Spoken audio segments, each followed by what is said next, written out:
Tom Cruise mocked by barber in a luxury barbershop, unaware he is the owner. The sleek modern barbershop buzzed with the low hum of clippers and the occasional burst of laughter. Mirrors lined the walls, reflecting the sharp, stylish cuts being given to wealthy clients. At the center of it all was Marco, the most sought-after barber in the shop. Confident, talented, and, unfortunately for him, a little too full of himself. That afternoon, a man walked in, dressed simply in a plain white t-shirt, dark jeans, and sunglasses. His hair was slightly messy, as if he hadn't bothered styling it in days. He took a seat in the waiting area, flipping through a magazine quietly. Marco glanced at him and smirked. "Another one who thinks he can afford this place," he muttered to his colleague, loud enough for the man to hear.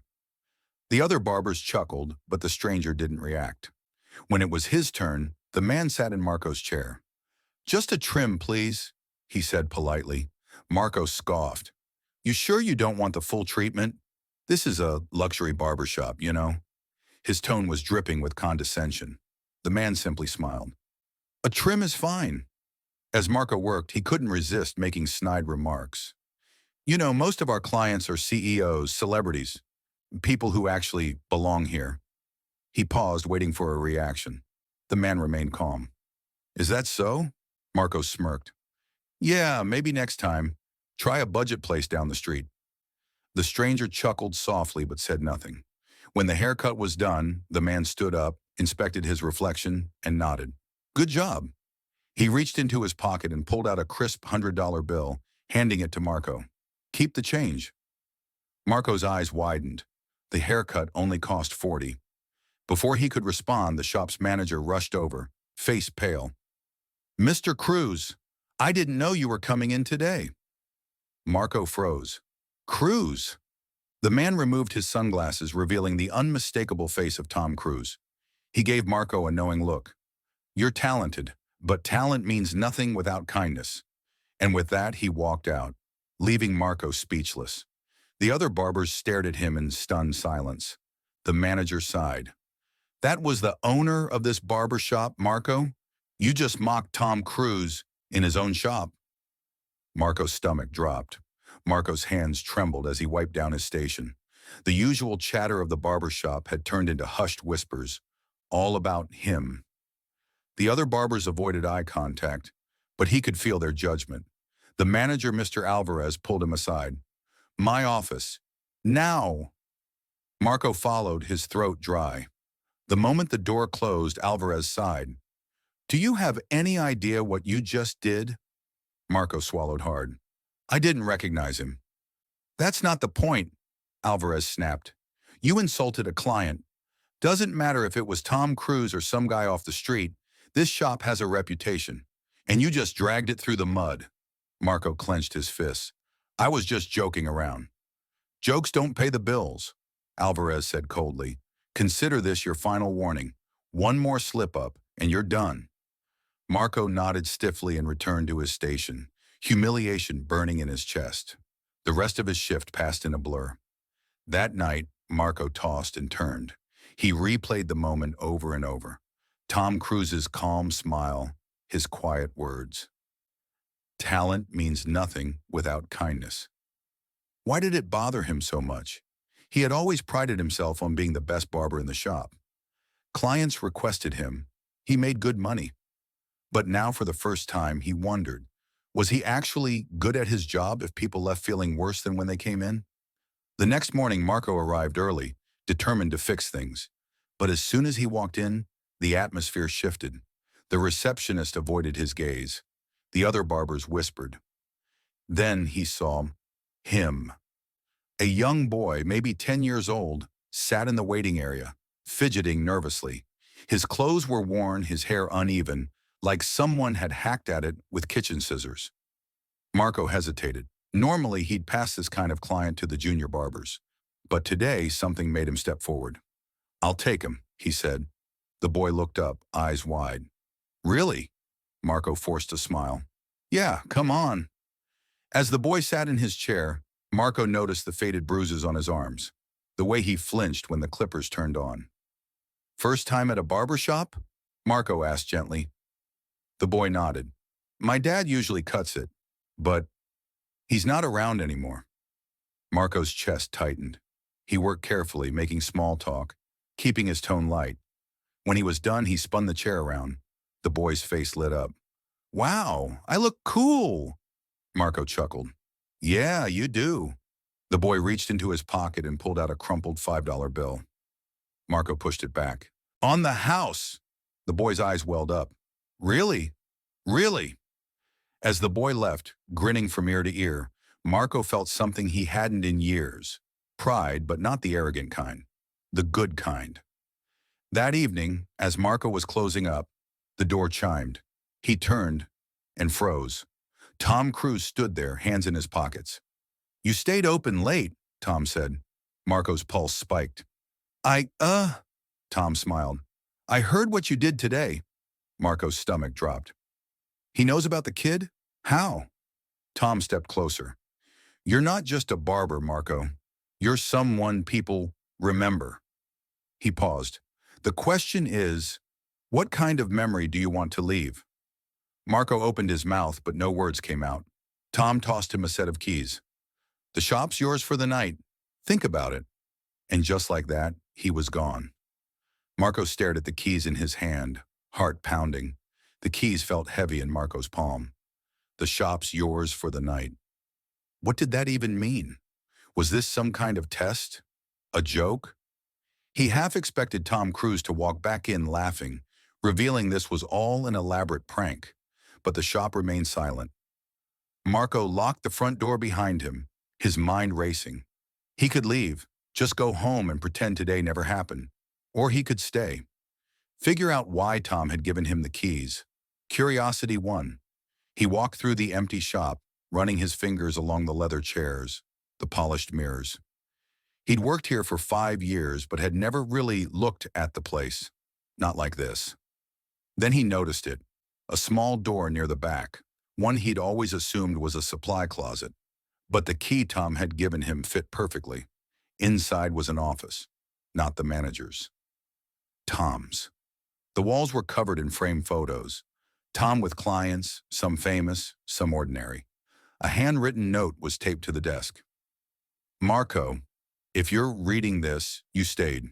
Good. Now look closer. Frowning, Marco pulled open the top drawer. Inside was a leather-bound book labeled The Stories Behind the Cuts. He flipped it open. Every page was a client's story, not just their haircut, but who they were.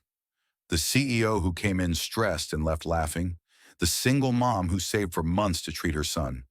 The veteran who hadn't had a proper cut in years. At the bottom of each entry, the same question. Did we make them feel seen? Marco's throat tightened. He'd never asked himself that, not once. A noise from the front of the shop made him jump. He hurried out, expecting, what? A burglar? Tom returning? Instead, he found an elderly man peering through the glass door, his knuckles raised to knock. Marco unlocked it. Sorry, we're close. I know, the man interrupted, voice rough. But I saw the light. I just needed a place to sit for a minute. Up close, Marco could see the dark circles under his eyes, the way his hands shook. Against his better judgment, Marco stepped aside. Come in. The man sank into a chair with a grateful sigh. Thank you. Long day. Marco hesitated, then grabbed a bottle of water from the fridge.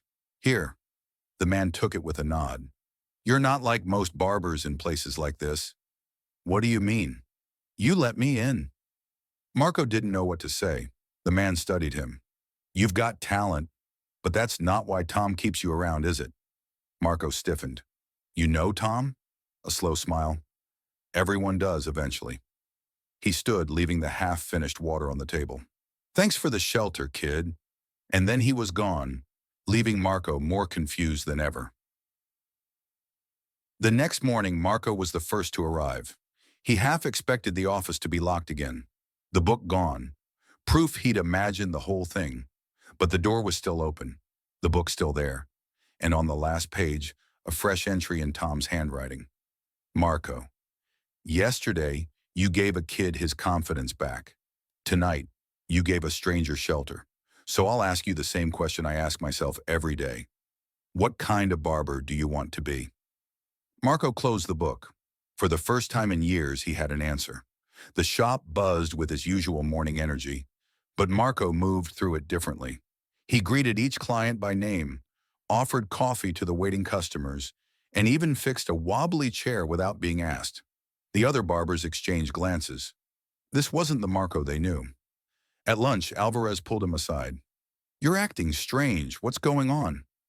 Marco wiped his hands on a towel, just trying to do better. Alvarez studied him, then nodded slowly. "Tom called. He wants to see you at 3 p.m. in his office."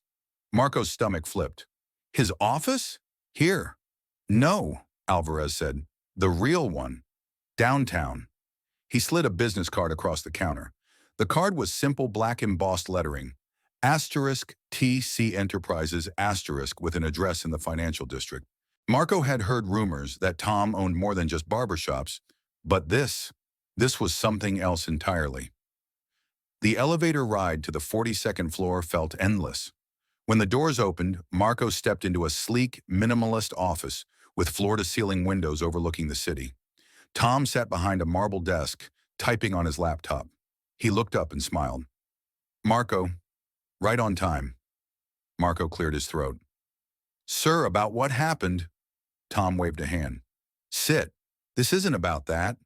He leaned forward. "How long have you worked for me?" 5 years. And in 5 years, you've never once asked why we do what we do." Tom stood and walked to the window. "This city has 100 luxury barbershops.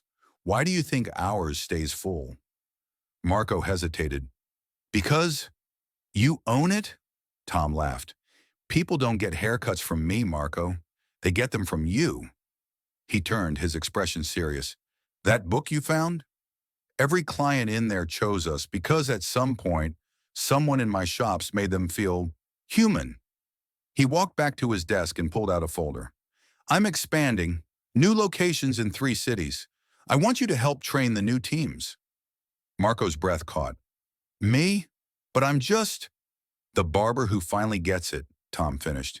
"Talent is common. Kindness is rare. So, what do you say?" Marco looked down at the folder. Inside were flight itineraries, training schedules, and a contract with a salary that made his head spin. Then he noticed the last page, a handwritten note. "Offer valid only if you can answer this. Why do we really cut hair?" Marco stared at it, then slowly raised his eyes to meet Tom's. "To help people remember who they are," he said quietly. Tom's smile widened. "Welcome to the next level, Marco." That evening, Marco stood outside the barbershop watching the sunset paint the sidewalk gold. His phone buzzed. A text from Tom. "First flight leaves Monday. Pack light. And Marco, don't change." He pocketed the phone, took a deep breath, and walked inside. Behind the counter, the new hire, a shy kid named Danny, fumbled with the appointment book. "Sorry, I'm still learning the system," he muttered. Marco walked over and clapped him on the shoulder. "Here, let me show you." For the first time in 5 years, it wasn't just about the haircut. The next 6 months transformed Marco in ways he never expected. He traveled to Chicago, Miami, and Seattle, training new barbers with the same philosophy Tom had shown him. That a great haircut wasn't about the scissors, but the heart behind them. In Chicago, he worked with a former gang member trying to turn his life around. In Miami, he coached a single mother who had never held clippers before. And in Seattle, he met a veteran with PTSD who shook the first time he touched a client's hair. Marco taught them all the same lesson. Your chair isn't just where you cut hair, it's where you change lives. One rainy afternoon in Seattle, his phone rang. It was Tom. "Marco, I need you back in LA, he said, his voice unreadable. Marco's stomach dropped. "Did I do something wrong?" Tom chuckled. "Just catch the next flight." When Marco arrived at the original barber shop, the entire staff was gathered, even the new hires from the other cities. The shop was closed for the day, but every chair was full. Tom stood at the center, holding a pair of golden scissors. "Marco," he said loud enough for everyone to hear, "when you first worked here, you were the best barber in the shop. And the worst listener?" Laughter rippled through the room. But then something changed, Tom continued. You realize this job isn't about ego. It's about people. He held out the scissors. So as of today, this location is yours. Not just to work in, to own. Marco's hands trembled as he took them. The weight was heavier than he expected. Tom leaned in. One condition, though. Anything, Marco whispered. Tom grinned. You have to keep asking yourself that same question every day. What kind of barber do you want to be? That night, Marco sat alone in the shop, running his fingers over the gold scissors. The same question echoed in his mind, but for the first time, the answer felt simple. He wanted to be the kind of barber who saw people, the kind who remembered names, the kind who left others better than he found them. He pulled out the stories behind the cuts and turned to a fresh page. At the top, he wrote, Day 1. And then he got to work. Talent may open doors, but kindness is what keeps them open. The true measure of success isn't in what you gain, it's in what you give.